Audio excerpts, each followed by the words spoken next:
नमस्कार, मैं अमीन अहमद और आप देख रहे हैं न्यूज एक्सप्रेस। आज हम ये बता रहे हैं कि हरियाणा में चुनाव जो है चुनाव प्रचार खत्म हो चुका है। दोनों पार्टियों ने जमकर जो है वहां पे प्रचार किया।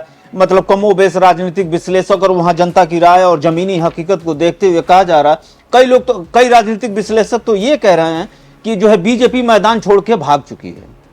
क्योंकि आप देखते हैं कि उनका तर्क है इस बात को अपनी दलील में रखने के लिए कि जिस तरह से बीजेपी चुनाव की मशीन कही जाती है, उस हिसाब से इस बार हरियाणा में वो चुनाव नहीं लड़ रही है। इसके साथ साथ जो है जम्मू कश्मीर में भी वो चुनाव जो है उस तरह से नहीं लड़ पाई जिस तरह से लड़ना चाहिए। जैसे कहा जाता है कि जो है युद्ध के मैदान में पहुंचने से पहले हथियार डाल देना, ये काम पहली बार जो है लोकसभा चुनाव 2024 के बाद 240 सीट आने के बाद जो पहली बार बीजेपी या नरेंद्र मोदी के जो है पीछे हटने की ये कहानी है। इसके लॉजिक है, इसके तर्क हैं। तर्क ये है कि जिस हिसाब से रोड शो करते हैं और रोड शो के साथ साथ जो है जिस हिसाब से जनता को मथने का काम करते हैं और एक युद्ध स्तर पे जो है नरेंद्र मोदी और बीजेपी काम करते हैं, इस बार ना कश्मीर में देखने को मिला और ना हरियाणा में देखने को मिला। क्या लगता है कि सर्वे एजेंसियां या जो जमीनी हकीकत है उसको बीजेपी भांप गई है, या इसलिए कि बीजेपी अपने नेता नरेंद्र मोदी को बचा रही है कि कहीं ऐसा ना हो कि इसका इंपैक्ट जो है उन पे दिया जाए। जिस तरह से आपने देखा होगा कि ये चुनाव के बाद सरकार बनी और सरकार के बाद जो है यूपी में जिस तरह से दिल्ली और लखनऊ के बीच में जो घमासान चला, जिसका नतीजा जो है कई स्तर पे आया और ये कोई मानने के लिए तैयार नहीं था कि इसके लिए दोषी कौन है। अंततः उसका रिजल्ट तो नहीं आया, लेकिन जो बहस हुई, जो बातें हुई, जो बयानबाजियां हुई, और जो दिल्ली से नेता लखनऊ से नेता दिल्ली आए, दिल्ली के नेता जो है लखनऊ गए, जो इस तरह के जो BL संतोष या मतलब क्या कहते हैं डिप्टी CM केशव मौर्य ने जो खुले तौर से जो मुकाबला किया, उससे ये लग रहा था कि जो अमित शाह और क्या कहते हैं कि नरेंद्र मोदी ये चाहते थे कि जो लोकसभा में यूपी में जो हार हुई है उसका रिजल्ट जो है या उसका जो है ठीकरा जो है योगी आदित्यनाथ पे फोड़ा जाए। लेकिन ऐसा हो न सका, बीच बचा हुआ और RSS ने आखिरकार मामले को संभाल लिया। उसके बाद ये कहा जाने लगा कि जो है योगी से हार गए मोदी।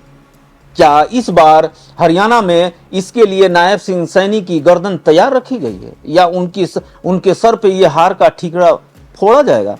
क्योंकि लॉजिक ये दी जाती है या ये बात कही जाती है या जो समर्थक हैं या जो विरोध में, उनके दोनों के अलग अलग तर्क हैं कि नरेंद्र मोदी बीजेपी जहां जीतती है उसका सेहरा जो है नरेंद्र मोदी के सर जाता है और जहां बीजेपी हारती है उसका सेहरा लोकल लीडर को जाता है।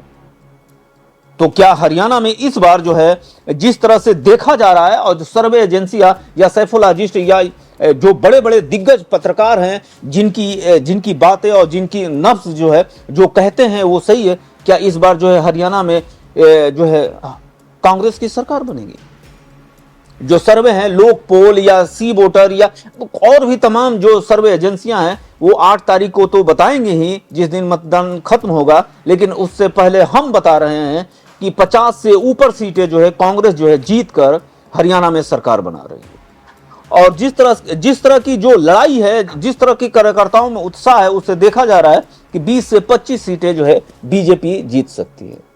आखिर ये ऐसा क्यों हो रहा है या इसके पीछे क्या कारण है? उसके पीछे लोगों का जो तर्क है, हम इससे पहले भी कई बार आपसे रूबरू होते हुए ये बात कही है कि बीजेपी जो जंतर मंतर पे जो खिलाड़ी बैठे, जो अनशन किए, जो ब्रजभूषण शरण सिंह की बात कर रहे थे, उसके बाद से जो माहौल बना, क्या कहते हैं कि हरियाणा जो है किसान प्रदेश है, वहाँ जो है किसान जो है काफ़ी बड़ी बड़ी खेतियाँ करते हैं, तो उनका भी असर है। किसान जो है शंभू बॉर्डर और कहाँ कहाँ आप जानते हैं, उसमें कोई बताने की ज़रूरत नहीं है, उसमें भी किसान बिल वापस हुआ। उसके बाद भी MSP के लिए मांग हो रही थी। तो ये सारी तमाम चीज़ें हैं। अग्निवीर है, हरियाणा से जो है काफ़ी बच्चे जो है तैयारी करते हैं। अग्निवीर में इतना डैमेज कंट्रोल हुआ, पहले जो है 5 साल, फिर 4 साल, फिर उसके बाद से 50% को नौकरी देंगे, पहले 10% को नौकरी देंगे। इसके मतलब कि वो हर मुद्दे पर जो है बैकफुट पे है। और इसका असर जो है 9.5 साल की सरकार जो खट्टर साहब चलाए हैं वो सबसे ज़्यादा इंटर इनकम्बेंसी में आ रहा है। तो उस हिसाब से लग रहा है कि इस बार हरियाणा में 50 से ज़्यादा सीटें पाकर कांग्रेस जो है सरकार बना रही है और बीजेपी 20 से 25 सीटें। कई लोग तो ये कह रहे हैं कि 15 सीटें पाएगी, और जो क्या कहते हैं, और कई लोग ये कह रहे हैं कि इस बार जो है चौधरी देवीलाल का रिकॉर्ड भी टूट सकता है 87 का, कि उस वक्त जो है सबसे ज्यादा सीटें पाए थे, और जो है उसके बाद से जो है अब कांग्रेस जो है पहली बार जो है मतलब 60 से भी ऊपर जा सकती है। लेकिन ये जनता है, चुनाव का दिन जो है डिक्लेयर है कि 5 तारीख को मतदान है, उसी दिन शाम को जो है एग्जिट पोल आने लगेंगे। लेकिन हम एग्जिट पोल से पहले ही बता दे रहे हैं कि हरियाणा में सरकार बनेगी और 50 से ऊपर सीटें आएंगी। लेकिन आप ये मत भूलिए कि जिस तरह से यही सर्वे एजेंसियां और यही जो है राजनीतिक विश्लेषक कह रहे थे कि जो है छत्तीसगढ़ में जो है कांग्रेस को कोई नहीं हरा पाएगा, जबकि वहां बीजेपी की सरकार आ गई, तो ये अनुमान है। लेकिन फिर भी माहौल और जो है लोगों से बातचीत और ये सारी चीजें हैं जो कही जा सकती है।